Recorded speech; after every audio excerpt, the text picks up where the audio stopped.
Morning class. Now today we are going to start a new chapter in company accounts, issue of debentures. Students, this is a very important chapter और इससे question आपके boards में आता ही आता है. लेकिन सबसे इजी बात यह है कि जब आप शेयर्स पढ़ लेते हैं और तब आप डिबेंचर्स पढ़ते हैं तो it is quite easy for the students to do the questions of this chapter. Okay, तो सबसे पहले हम बात करते हैं कि डिबेंचर्स होते क्या हैं. कई बार आपने इसका नाम सुना है debenture. What are debenture? Debenture का मतलब होता है कि अगर जो कंपनी है, ठीक है, जैसे मान लीजिए ये एक कंपनी है, ठीक है, ये कंपनी है और ये फर्दर अपने जो फंड्स हैं उनको रेज़ करना चाहती है. फर्दर अपने फंड्स को ये रेज़ करना चाहती है. शेयर्स तो ये ऑलरेडी इशू कर चुकी है एज अ कैपिटल लेने के लिए. इसने शेयर्स ऑलरेडी इशू कर दिए हैं. अब इसको फर्दर अगर अपने कंपनी के जो है को एक्सटेंड करना है या किसी भी वजह से इसको अगर पैसे की ज़रूरत पड़ रही है तो ये फर्दर अगर पब्लिक से अगर फर्दर ये पैसा मांगना चाह रही है तो ये कैसे मांगेगी? दोबारा अगर पब्लिक से ये पैसा मांगेगी तो ये शेयर्स ना इशू करके क्या करेगी? क्योंकि शेयर्स खाली एक बार इशू करे जाते हैं. ठीक है, हमने बताया शेयर कैपिटल का मतलब ये होता है कि पूरी लाइफ में कंपनी सिर्फ एक बार ही अपने जो है शेयर्स को इशू कर सकती है. तो यहाँ पर अगर फर्दर कैपिटल उसको चाहिए, फर्दर पैसा अगर उसको चाहिए है तो ये लोन के फॉर्म में कंपनी किससे मांगती है? पब्लिक से पैसों को मांगती है. तो क्योंकि यहाँ पर जो पब्लिक है वो उसको एज अ लोन दे रही है तो this loan is repayable bye the company after a specified period of time. Understood है? तो क्योंकि अगर हम किसी को लोन देते हैं तो वो कुछ टाइम के बाद में रीपेबल होता ही होता है. तो अगर यहाँ पे रीपेबल की बात करेंगे तो अगर जब कंपनी डिबेंचर्स के थ्रू पैसे मांगेगी तो हम उसको कहते हैं कि डिबेंचर को इशू करना. और जब कंपनी उसके पैसे को रिफंड करती है, वापस करती है, तो हम उसको कहते हैं रिडीम करना. ठीक है, रिडीम मतलब रीपे करती है, वापस करती है जो पैसा उसने पब्लिक से लिया है. तो बेसिकली जो हमारे पब्लिक होती है जब वो लोन देती है तो वो कंपनी की ओनर ना बन के कंपनी की क्या बन जाती है? वो कंपनी की बन जाती है क्रेडिटर.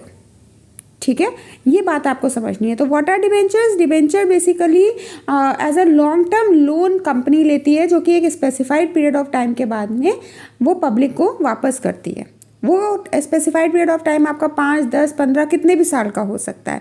तो इसका जो अमाउंट होता है वो भी लार्ज होता है, ज़्यादा होता है. दूसरी इंपॉर्टेंट बात, क्योंकि ये पैसा एक बार में पब्लिक इसको कंपनी को देती है, इसलिए आपको फॉरफीचर वगैरह का किसी टाइप का कोई झंझट इस चैप्टर में देखने को नहीं मिलेगा. दूसरी बात कर लेते हैं, कैरेक्टरिस्टिक्स क्या होते हैं डिबेंचर्स के. तो डिबेंचर्स कैरेक्टर सबसे इंपॉर्टेंट कैरेक्टरिस्टिक है, debenture is issued by a company in a form of a certificate which is a written acknowledgement of डेब्ट टेकन बाय द कंपनी. जो डिबेंचर होते हैं वो बेसिकली क्या होता है? आपका एक रिटन सर्टिफिकेट होता है, रिटन एक्नॉलेजमेंट होता है जो कि ये बताता है कि जो कंपनी है उसने डेब्ट लिए हैं, जो कंपनी है उसने उधार लिया हुआ है अपने डिबेंचर होल्डर से. अ debenture is issued under the seal of the company. जो डिबेंचर होगा जो इशू करेंगे एज अ सर्टिफिकेट, उस पर कंपनी का क्या होगा? सील लगा होगा, कंपनी का स्टैम्प होगा. It contains a contract for the repayment of principal sum at a specified date. कितने दिन के बाद उसका रिपेमेंट होगा, कितने दिन के बाद कंपनी उस पैसे को वापस करेगी, ये क्लियरली मेंशन करा हुआ होगा उस डिबेंचर के अंदर. अब कुछ टाइप्स होते हैं, ऐसे हमने शेयर्स के टाइप्स पढ़े थे, वैसे ही डिबेंचर्स के भी कुछ टाइप्स हैं. सबसे पहला इंपॉर्टेंट आपका सिक्योर्ड और mortgage debenture. What are secured debenture? जैसे मान लीजिए ये कंपनी है, अगर ये कंपनी इस एक पर्सन से लोन ले रही है तो अगर ये इस पर्सन के पास में अपनी कंपनी का कोई भी एज अ सिक्योरिटी कोई भी चीज़ रखवाती है तो उसको कहते हैं सिक्योर डिबेंचर.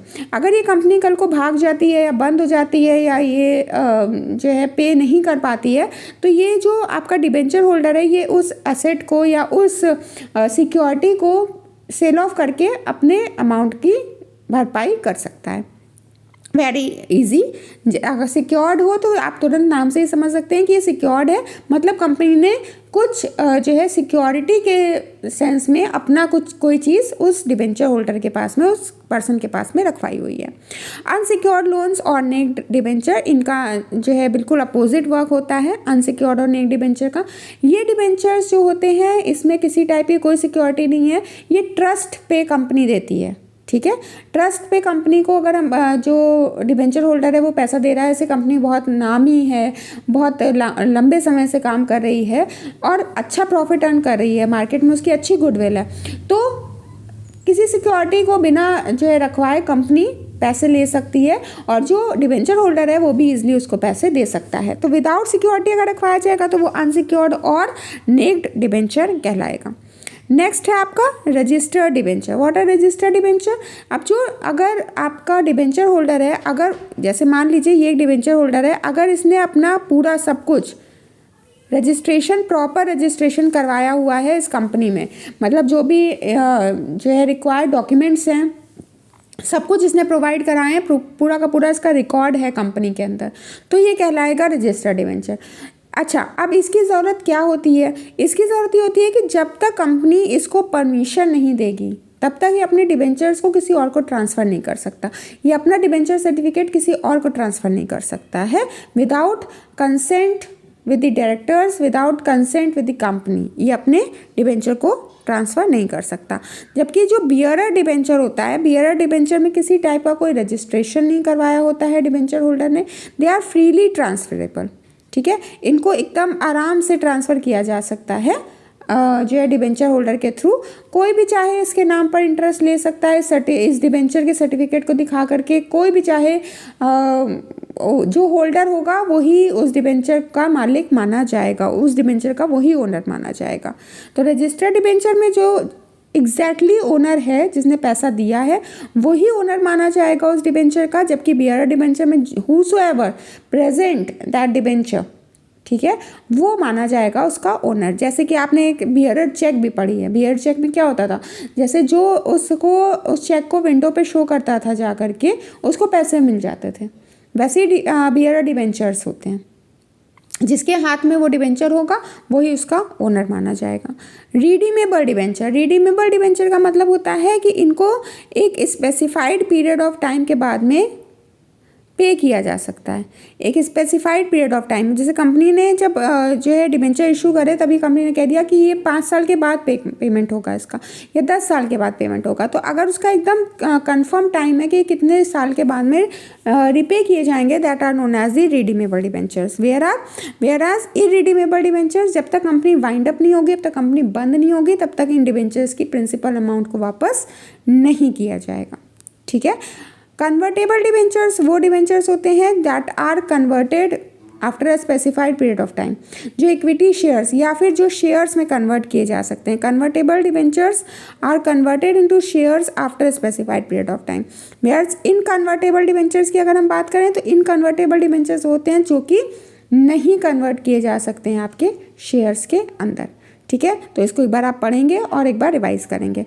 अब बात कर लेते हैं शेयर और डिबेंचर्स के बीच के डिफरेंस की। कैपिटल वर्सेस लोन, ये सबसे पहला आपका बेसिस है।